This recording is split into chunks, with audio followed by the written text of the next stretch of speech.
Today is Monday, May 15th. Welcome to our meeting highlights this week. I should have started off that way. Kind of started off kind of abruptly, didn't I? But today is Monday, no, it's not. Today is Monday, May 15th. And this week, it's how to avoid certain high point foods and enjoy them instead. The theme for the month is the things we say to ourselves. I am so guilty of saying nasty things to myself that I would never say to somebody else, but this is how to avoid certain high point foods and enjoy them instead. We always start off with how I did. I went away for the weekend. I went to the Tulip Festival in Holland, Michigan. I was there for 2 days. I ate all my meals out. I did a lot of walking though, and I did try to be mindful. So let's see how I did over the weekend.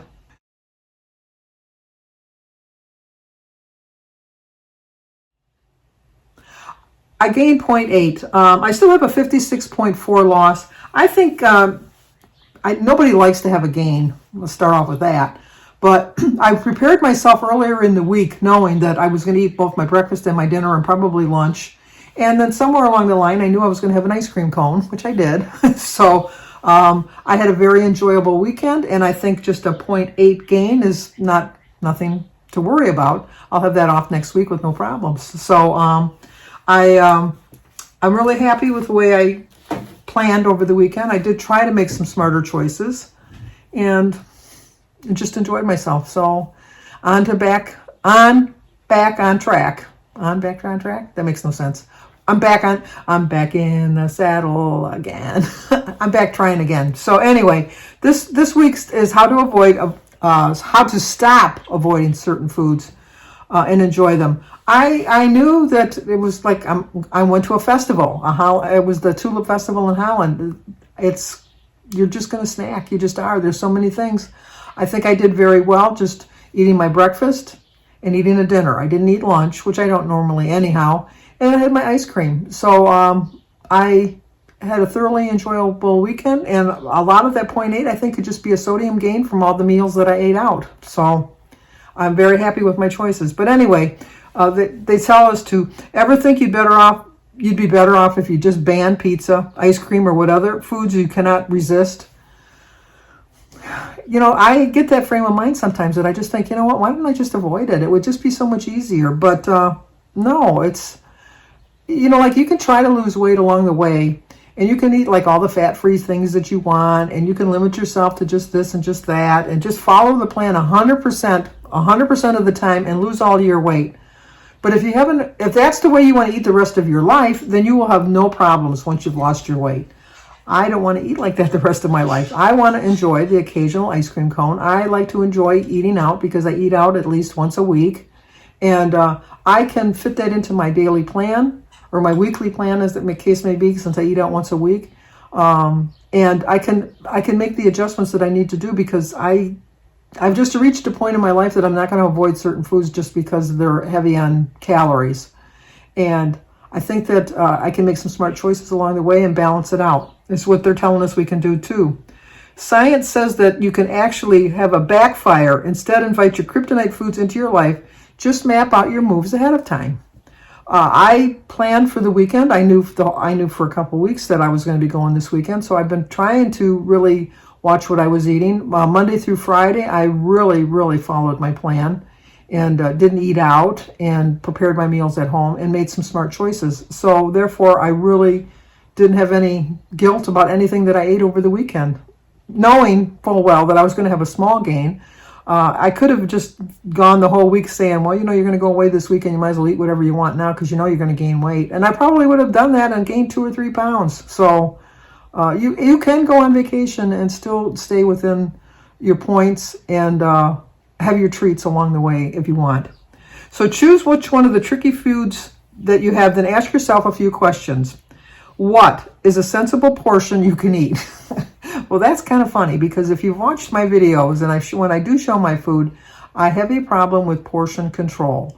My eyes are definitely bigger than my stomach, and I put way too much food on my plate, and unfortunately I still eat it. I might not eat it all at one setting, but I don't put any of it back. I just eat it. And I don't know if it's just when I was brought up that it was like, there's people in China starving. There's people all around the world starving and that. You need to eat everything on your plate. That's the generation that I grew up with, that you ate everything that was on your plate. Now, mind you, when I was growing up, everything on my plate was healthy. We never ate out. I mean, maybe once a year when they got an income tax check or something. We never ate out. All of our meals were prepared at home. And if we went on vacation or anything, my mother packed a lunch, and we would stop off at a picnic area, and we'd have a picnic lunch. And it was healthy foods, and there was no fast foods, no cakes and cookies. Not to say that I never had cakes or cookies. My mother would, but I have very few. My mother would buy store-bought cookies, like name the store brand cookies, not like a name brand cookie. So that, they're not the same. They're just not. But anyway, look up the points value and plan how to fit it in your budget if you're going to have too many points. I just think that here in the United States, we have a false sense of what a portion size truly is. We have way, way, way too much food put on our plates. We just definitely have way too much food put on our plates. And the catch-22 of that is they would lower the prices of the food on the menus if they gave you a true portion size, but then we as Americans would complain that they hardly gave you any money for your money's worth. So, like as a catch-22, it really is. And the second thing they want you to do is, where will you buy it and enjoy it? Eating out helps you avoid seeing the food every time you open the fridge, but if you do have it at home, try pre-portioning smaller servings. I've tried, like doing a weekly thing, portion size, and putting out, like making a week's worth of salads and putting them in, or portion out like this. The most I do right now is, like, I do boil my eggs for the week. So once a week I boil my eggs, and then I eat them during the week as a snack or just part of my meal, because it's 0 points and it's protein and it's good. And then I spend a little bit more to buy, like the cheese comes in the portion size is already 1 ounce. They cost a little bit more to purchase it that way, but in the long run, it's saving me on my body, because how many of us like measure something out and say, that looks like an ounce or something? How many of you are guilty of this, which I put myself in that category? It's like you get your little scale out and you measure it off, and you're trying to measure it like it's going to be 28 grams. And so you get 28 grams and you're measuring it out, and it comes out to 29 grams. So you pick the 1 or 2 things off to make it 28 grams. And then you pop them in your mouth rather than putting them back in the package. I do that more times than I like to admit.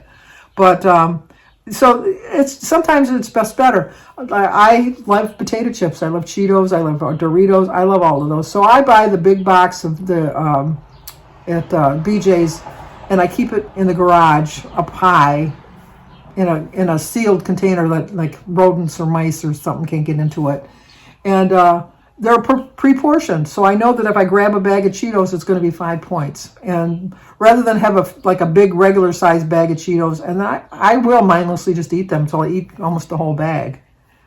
When will you exactly eat it? At the designated time, ask yourself, do I really want this now? If not, reschedule it. I am not one of these people that look at the clock and say, oh, it's 8 o'clock, I got to eat breakfast, or it's 1 o'clock, I got to eat lunch. I pretty much just eat when I'm hungry, and I don't eat my first meal till like between 1 and 3 o'clock. By then I truly am hungry, and then by dinner I do try to eat my dinner before 7:30, because I just don't like having all that food on my stomach before I go to bed. Now I know you're thinking 7:30, you eat that late. I don't go to bed till 2 or 3 in the morning, so my food has plenty of time to digest. And then ask yourself, who will join you? Consider sharing the experience and your plan with your friends, because they're going to help you stick with it. I eat my dinner alone just about almost every night. Jim works during the week, afternoons. And then on Friday nights we go out to eat. And then Saturdays is just a free-for-all. We just make whatever we want. And then Sundays it's just like sometimes I cook, sometimes I don't. But when I go out to eat, I always eat out with somebody else. So I should be a little bit more mindful when I do that. Share my meals a little bit more. Like maybe you say, you want some of these French fries or something like that. Okay, we're going to dive a little deeper. Quick, don't think about your favorite food. You're thinking about it now, right? That's how our brain works. They also tend to become hyper-focused on foods we love when we do start thinking about them. So then when people deprive themselves of those foods, they can end up craving and eating more than those who don't. I can watch a commercial and I can see something and it'll just trigger something in my mind that I want it. And if I don't have it in the house, then I'm going to keep eating something else to kind of replace the thought. Like if a donut. I love donuts. If I don't have donuts in the house, I will go crazy thinking, well, maybe you know what, I have cake in the freezer. I'll eat a frozen piece of cake. That's not going to stop me. I can maybe I'll just have some cookies, or maybe I'll have some candy from the candy bowl, or something like that. And then I'll eat more, and it's not really satisfying the urge that I had for the Cheetos, whereas I'd probably be better off just getting in my car and driving to the store, buying a small little bag of Cheetos, and then just be done with it. But I'm not going to do that. Just, I have to really, really want something really bad to get in my car to go get it. And then half the time, if I just try to forget about it, then the thought goes out of my head, and then I don't worry about it too much. What you want to do is try, instead of swearing off a certain food, put up guardrails. Maybe you only eat pizza at restaurants, have wings while watching a game, or pre-portion leftover desserts and stash half in the freezer.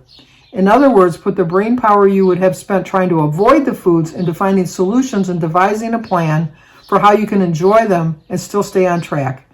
You're likely to be more successful in the short term and on a journey in the long run.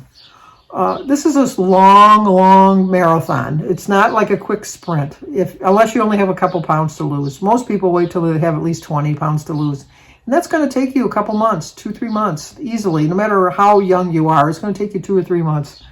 So never look at the journey as like something that's going to be solved in a week. It's just... And so know that, like I said before, unless you plan on avoiding all of these foods for the rest of your life, and you never learn how to put them into your daily menu or weekly menu, you're going to gain all your weight back. You just are. So, and realize what triggers you to want it. Is it something that you see, or is it an emotion, or is it a memory or something? But I do like the idea, like saying, well, I'm going to have pizza. I'm going to have it. Maybe just say, I'm going to have it on Fridays. Pizza's the only day I'm going to have on Fridays. And so if you get a craving like Tuesday or Wednesday, you can say, well, you know what? I can't wait till Friday, because Friday I'm going to have pizza. And then plan it accordingly for your day. And if you need to plan it for a couple days beforehand, so the dog next door, if you have to plan it a couple days beforehand, then you can balance out your budget just to make room for it. And the 3 fast facts are: when people deprive themselves of certain foods, they're more likely to crave and end up eating those foods compared to people who don't deprive themselves. It's very true. Don't deprive yourself. Just stay within your portion sizes with it. Number 2, vowing never to eat a certain food without a plan in place for when you do come across it sets you up to rely on willpower, which we all know is very unreliable. I so commend alcoholics, because they know that they'll never for the rest of their life be able to have a drink. And they make accommodations for that, and they do survive. They really, not everybody, but, for the most part. And that takes a lot of willpower. At least with a diet, you can say, you know what, I'm not going to eat pizza this week, but next week I'm going to have a slice of pizza.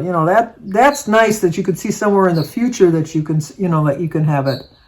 But I really think that people that have strong addictions that can truly avoid foods, I really give you my hats off to you, because I know that I can never tell you that I'm never going to have a donut the rest of my life, or I'm never going to, because unfortunately, even if I was diagnosed as a diabetic, I would be one of these people. You got to know who you are. I'm not advocating that this is what you should do. I'm just saying you got to know who you are. But if I was an alcohol, if I was wanted like a diabetic, I probably would have a piece of cake and then just adjust my insulin, or something like that. I personally don't drink because I know that I can't stop. I know how to start a drink. I don't know how to stop a drink. So I do not drink. So I do commend myself for that. I don't consider myself an alcoholic, but maybe I should. I don't know. I never got to the point that it was detrimental to my life. Fortunately, I realized it soon enough, early on in life, when I could see a tendency in my family, because my family has a tendency towards addictions. Now, food is truly my addiction, but I can't go with my life without having food. But somehow I've mastered not having drinks. So I don't know. Maybe I should try to put that same mainframe into avoiding certain foods.